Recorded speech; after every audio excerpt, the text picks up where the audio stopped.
دولت فاطمیان. دولت فاطمیان یکی از دولت‌های تاریخ عصرهای میانه به حساب رفته. این کشور را سال 909 عبیدالله المهدی تأسیس می‌دهد. این دولت برای آن نام فاطمیان را گرفته است از نام دختر پیامبر اسلام فاطمه. در اول پایتخت آنها شهر مهدیه در تونس امروزه بود.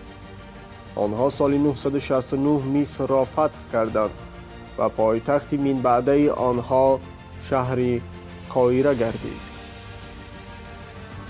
حدود دولت فاطمیان در دوره اوج انکشاف خود قسمت‌های شمالی افریقا، الجزایر، تونس، لیبیا، مصر، فلسطین، قسمت از یمن و قسمی از شام را تشکیل می‌داد.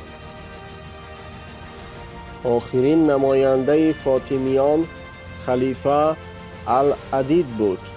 این دولت در سال 1171 از جانب صلاح الدین ایوبی برهم داده می شود.